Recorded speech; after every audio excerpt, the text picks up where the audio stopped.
네, 1교시 비만의 대사장애 질환을 학습할 건데요. 그 첫 번째로 나오는 것이 바로 당뇨병입니다. 자, 비만이 왜 위험한가? 네, 위험한가가 아니라 위험하죠. 위험한 이유는 신체적, 그리고 정신적, 심리적, 그리고 사회적인 건강과 같이 우리가 건강의 개념을 얘기를 할 때 단지 육체적인 어떤 건강뿐만이 아니라 다른 부분에 있는 그런 전반적인 건강에 걸쳐서 이런 비만이 부정적인 영향을 미치기 때문인데요. 비만의 위험성, 어떤 부분이 가장 위험하냐면 우리가 육체적, 어떤 신체적인 그런 질환의 관련성에서 봤을 때는 과도한 체중에 의해서 이거에 의해서 같이 동반되는 질환이 그런 걸릴 수 있는 위험률이 굉장히 높다는 것입니다. 그런 동반되는 질환의 대표적인 예들을 보면 당뇨병 중에서도 제2형 당뇨병, 그리고 지질의 어떤 수치에 문제가 생기는 이상 지질 혈증, 그리고 인슐린이 제대로 기능하지 못하는 인슐린 저항성, 그리고 관상동맥 질환, 고혈압, 그리고 암과 대사증후군 같은 것들을 우리가 동반을 하게 되고요. 이 외에도 이제 관절에 어떤 염증이 생기는 관절염, 그리고 이제 허리 통증, 그리고 잠자는 동안 이렇게 코골이와 같은 것이 이제 진행이 되면서 무호흡증을 유발하기도 하고요.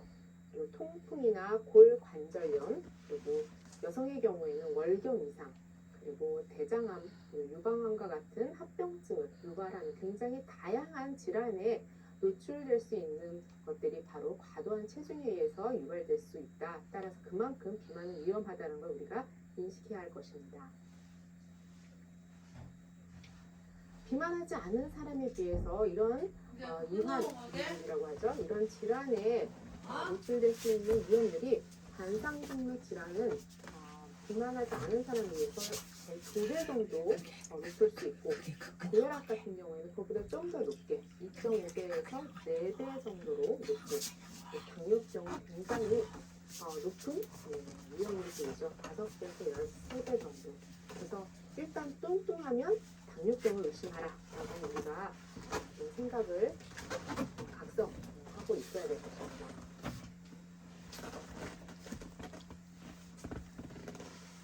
특히 이제 서양인에 비해서 한국인 같은 경우에는 체질량 지수 그거와 또 같이 봐야 되는 것이 허리둘레였죠. 서양인에 비해서 허리둘레, 복부 비만이었을 때 좀 더 이런 질환에 노출될 수 있는 그런 동반 질환을 가질 수 있기 때문에 우리가 이런 위험이 얼마나 있는지를 한번 확인을 해볼 건데요. 예를 들면 체질량 지수를 우리가 이제 WHO 기준이 아니라 아시아 태평양 지역, 그러니까 우리나라에서도 이제 기준으로 정하고 있는 대한비만학회에서 정한 체질량 지수 기준으로 봤을 때 저체중인 경우에는 18.5 미만이 되고요. 그리고 저체중인 사람, 그리고 허리둘레도 이제 남자 여자의 경우가 좀 달랐죠. 남자는 90cm 미만이었고 여성의 경우는 85cm 미만. 그러니까 저체중인데 허리둘레도 낮다라고 할 경우에는 이런 어떤 동반 질환의 위험도가 좀 별로 없다, 보통이다. 근데 정상 체중이었어요. 체질량 지수가 이제 23이 되지 않는 18.5에서부터 22.9에 이르는 이 정상 체중의 체질량 지수를 가지고 있는 사람이 허리둘레가 이제 보통이었을 때는 질환의 위험도가 이제 좀 약간 높다. 근데 이번에는 허리둘레가 약간 높은 상태, 그리고 체질량 지수도 23에서 24.9의 과체중인 경우에는 동반 질환의 위험이 높은 것을 볼 수가 있고요. 그리고 1단계 비만의 경우에는 체질량 지수가 25 이상이 되죠. 25에서 29.9인데다가 허리둘레도 남자와 여자의 기준으로 이제 넘어섰을 때는 굉장히 높은 그런 질환의 위험도를 가지고 있습니다. 1단계 이상의 2단계 비만과 그리고 3단계 비만인 경우에는 아주 높은, 가장 높은 그런 동반 질환의 위험을 보이기 때문에 우리가 비만의 위험성을 관리한다라고 할 경우에는 체질량 지수뿐만이 아니라 체질량 지수를 우리가 정상적으로 관리하는 것, 그리고 무엇보다도 허리 둘레를 좀 신경 써서 내가 운동이나 식이요법을 통해서 관리를 할 때 허리 둘레가 잘 내 정상적인 부분에 들어오는지를 잘 관리를 하셔야 되겠습니다.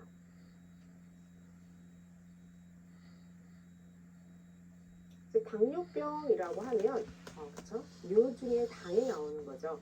그 뇨 중에 당이 나오는 건 어떤 거냐면 우리가 먹은 섭취한 영양소 중에서 에너지 발생에 이제 굉장히 중요한 영양소 중에 이제 포도당이 있어요. 이 포도당이 세포 내로 유입되기 위해서는 마치 세포 안에 들어가는데 이 세포의 문을 열어주는 것과 같은 그런 인슐린이 필요하게 됩니다. 그런데 인슐린이 부족하거나 아니면 인슐린이 있는데도 불구하고 이 세포 내로 제대로 포도당을 유입하지 못하는 그런 기능 저하가 이루어졌을 때는 포도당이 어디로 못 들어가는 거죠? 세포 내로 들어가지 못하고 어디에 있게 되냐면 혈액 속에 이제 있게 되는 거예요. 그래서 혈액 속에 쌓여 있다가 우리 몸의 그런 소변으로 그래서 뇨로 나오는 그런 병적인 상태를 당뇨병이라고 얘기합니다. 인슐린에 대해서 조금 더 우리가 확인을 해보고 진행을 하겠습니다. 인슐린이라고 하는 것은 우리 장기 중에서 이자라고 하는 부분이 있습니다. 이제 이자라고 하는 또는 췌장이라고 하는 부분에 랑게르한스 섬의 베타 세포에서 분비되는 호르몬이에요. 그런데 인슐린이 해주는 굉장히 중요한 역할은 뭐냐면 포도당, 그러니까 우리가 밥이나 면이나 이러한 탄수화물을 먹었을 때 탄수화물이 다 대사되고 마지막 가장 작은 단위가 포도당이 되는데 포도당을 어떤 형태로 변화시키냐면 글리코겐으로 변환시켜서 물질 대사 체계에 굉장히 중요한 역할을 하는 게 바로 인슐린이 되고요. 이 인슐린이 있었을 때 세포 속으로 포도당을 가지고 들어가기 때문에 적정한 어떤 혈액 속의 포도당 수치, 우리가 혈당량이라고 하죠. 이거를 일정하게 유지시켜주는 역할이 바로 이 호르몬 인슐린이 해주는 역할입니다. 그러면 이제 혈당이 높아졌다, 낮아졌다 이거를 조절해주는 이 두 가지 작용이 무엇이냐면 간에서 포도당을 글리코겐으로 저장시켜요. 그러니까 우리가 너무 많이 먹었어요. 탄수화물 많이 먹고 포도당을 이제 사용하고 남은 부분을 이제 글리코겐으로 간이나 근육에 저장시킬 수 있고 또는 혈액 내 포도당을 세포 내로 이동시켜서 포도당의 산화를 촉진시킨다.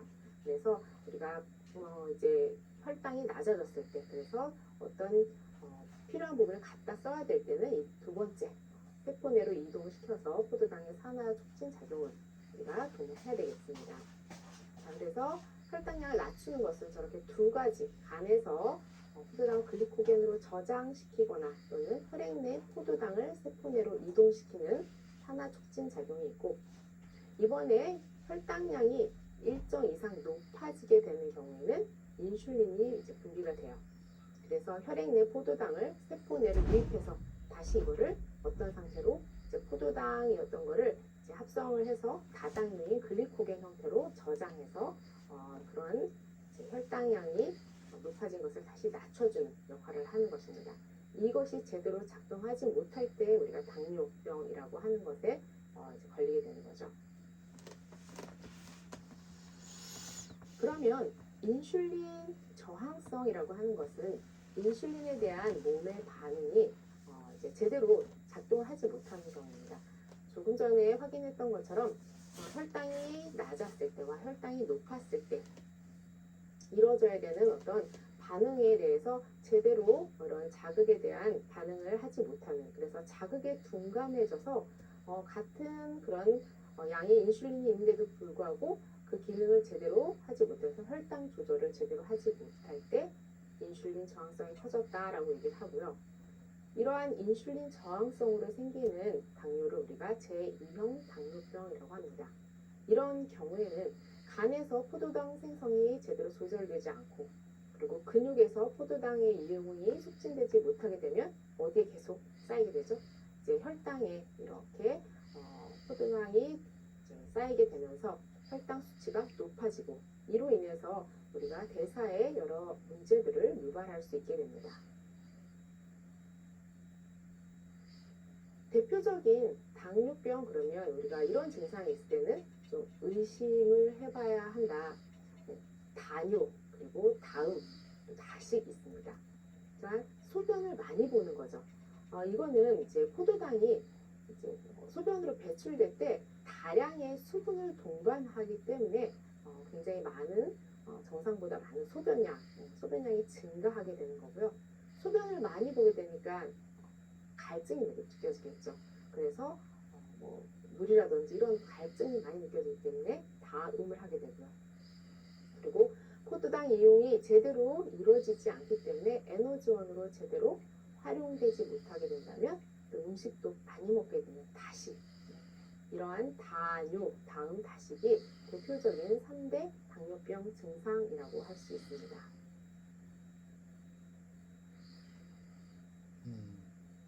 당뇨병을 분류해보면 제1형과 제2형으로 나누어 볼 수 있습니다.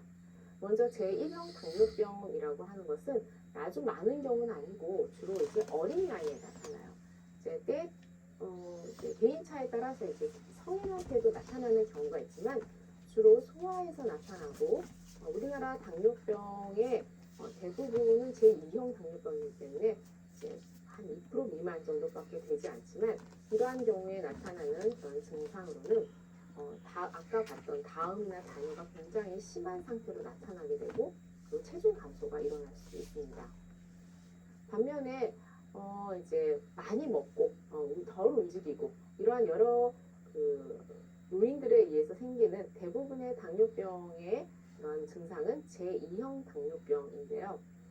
칼로리를 과잉으로 섭취하거나 또는 먹은 거에 비해서 섭취에 비해서 소비하는 그런 에너지가 적어서 운동량이 감소되어 있는 경우 그리고 스트레스에 노출되어 있는 경우에는 인슐린의 기능이 제대로 작동하지 못하면서 이런 인슐린 기능 저하로 생기는 당뇨가 바로 제2형 당뇨병입니다.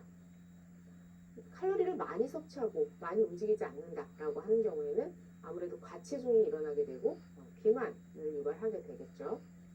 그리고 1형 당뇨병에 비해서 이런 임상 증상이 뚜렷하지 않기 때문에 초기에는 내가 이런 제2형 당뇨병에 걸렸는지 잘 모르는 상태로 초기를 지나갈 수 있습니다. 원인 자체가 과잉으로 섭취하고 소비를 잘 하지 않은 거였기 때문에 이거를 해결하기 위해서는 식사요법과 운동요법을 하게 되는 경우에 만약에 이제 체중이 감량되면서 운동을 통해서 근육도 강화된다면 당뇨병이 호전되는 경우 이런 경우가 주로 이제 제2형 당뇨병에서 이루어지게 됩니다. 당뇨병이 생기는 원인은 대부분의 그런 질환의 제 첫 번째 요인이 바로 유전이죠. 이런 유전적인 요인이 만약에 나에게 있다라고 할 경우에는 다른 환경적인 요인이 여기에 또 이제 겹쳐지지 않도록 더 조심해야 되는데요. 이제 유전적인 요인은 여러 가지 이제 우리 가족력에 있다 이런 부분들이 작용할 수 있고요. 그 외에 환경적인 요인에는 확인했던 것처럼 과다 섭취하고 활동량이나 운동량이 되게 적은 경우 그래서 인슐린의 요구량이 증가한다. 많이 먹다 보면 인슐린이 많이 필요하게 되겠죠. 그렇게 자꾸 많이 만들어야 이런 요구가 될 때마다 너무 많이 만들다 보면 췌장에 이자에 인슐린 분비 기능이 떨어지게 됩니다. 또 연령이 높아질수록 이런 당뇨병의 발병률이 높아지는 것 역시 이제 대사성 증후군의 하나 이런 대사의 문제가 연령이 증가함에 따라서 더 많이 유발될 수 있기 때문에 연령과도 관련이 될 수 있고요. 내가 좀 많이 음식을 먹는 편이다. 그러면서 과식을 하거나 특히 과식을 하는데 이제 탄수화물의 과식이 많다거나 지방을 과다 섭취하는 경우에 이런 잘못된 식생활도 당뇨병의 원인이 됩니다. 그리고 이제 먹었으면 소비를 해야 되겠죠. 이제 운동 부족이 돼서 근육이 약화되거나 또는 여러 가지 저항력이 저하되는 것도 당뇨병을 비롯한 당뇨병뿐만이 아니라 이렇게 잘못된 식생활과 운동 부족이 계속적으로 지속되다 보면 여러 가지 성인병 혹은 이제 우리가 대사증후군이라고 하는 질환에 걸릴 수 있습니다. 당뇨병의 원인 중에서 또 스트레스라고 하는 부분들이 또 나오기도 하는데요. 스트레스를 받으면 부신피질이라고 하는 우리 허리 뒤쪽에 신장이라고 하는 부분이 있습니다. 신장의 위에 이제 부신이라고 하는 부분인데 부신에 피질에서 나오는 호르몬이 있어요. 이제 스트레스에 대해서 스트레스를 대항하는 호르몬이 만들어지는데 이런 게 계속 분비가 증가되면서 이제 저항력이 저하될 수 있습니다.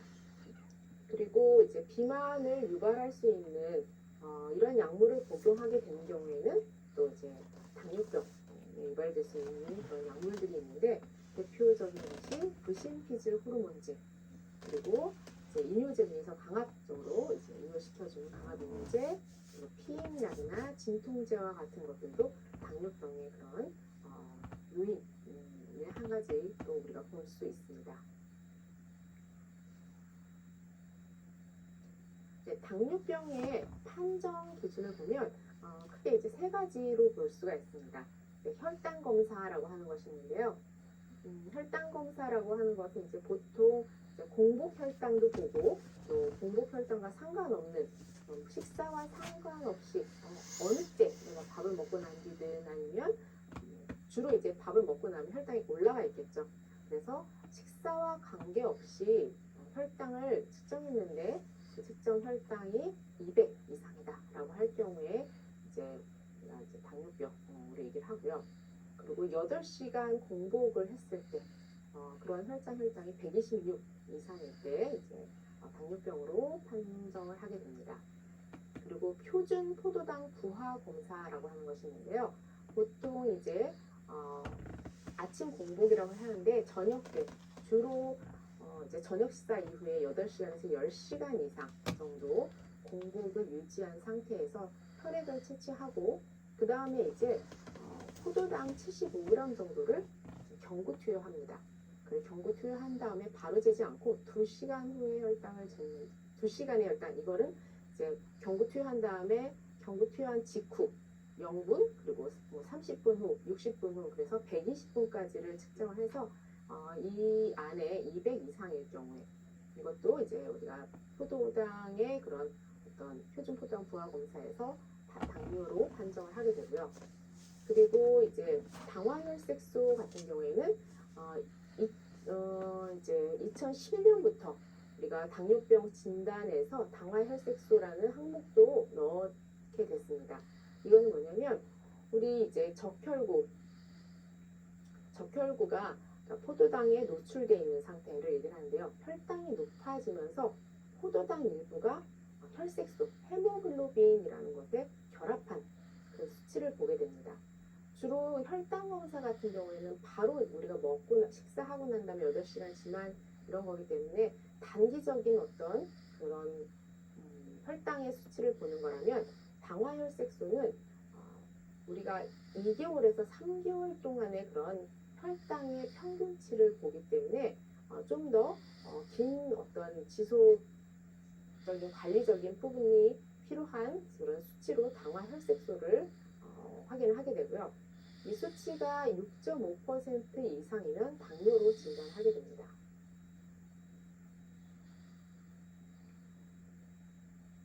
당뇨병 진단의 그런 혈당 기준치를 보면 이제 정상인 경우에는 보통 공복 혈당이 70에서 99 정도 사이를 나타내야 되고 당뇨병은 126 이상일 때 당뇨병이라고 해요.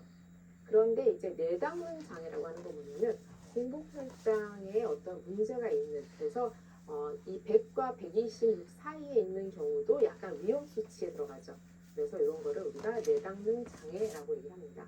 그리고 공복 혈당과 관련해서 식후 2시간 정도의 그런 혈당의 수치도 정상과 그리고 내당능 장애, 당뇨병인 경우에 수치를 우리가 확인을 할 수 있습니다.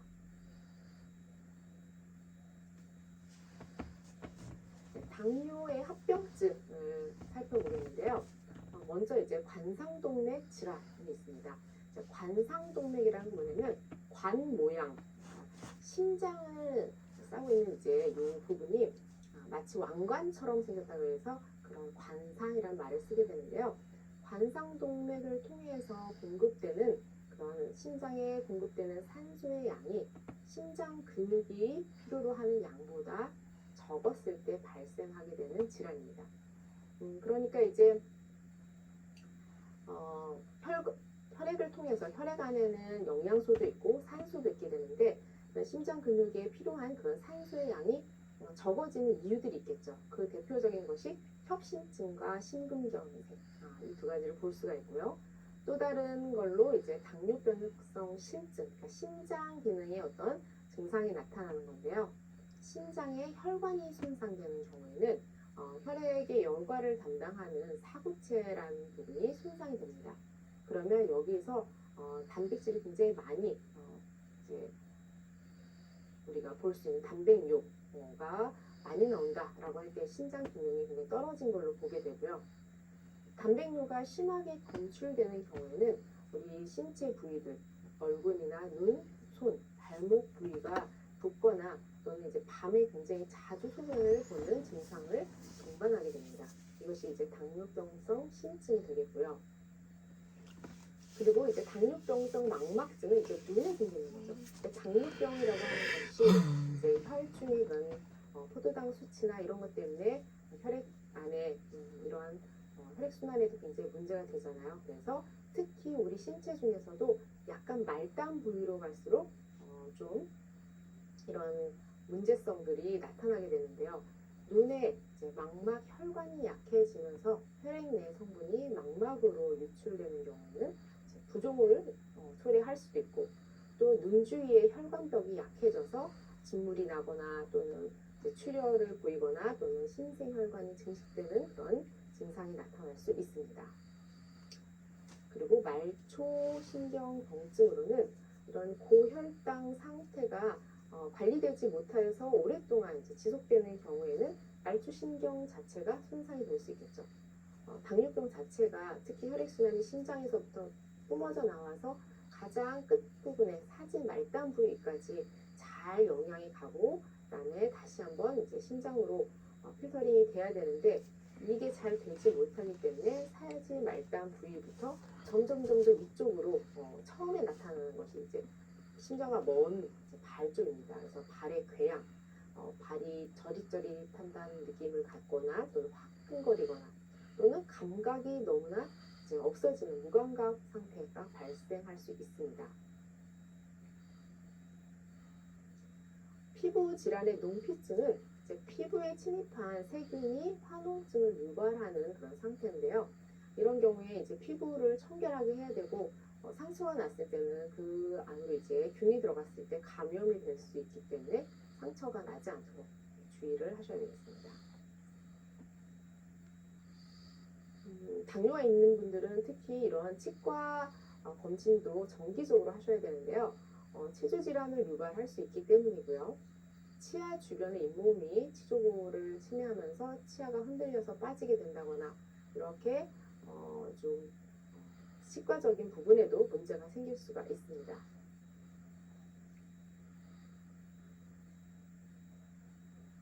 네, 1교시 수업 비만의 대사장애 질환 당뇨병에 대한 수업을 마치겠습니다.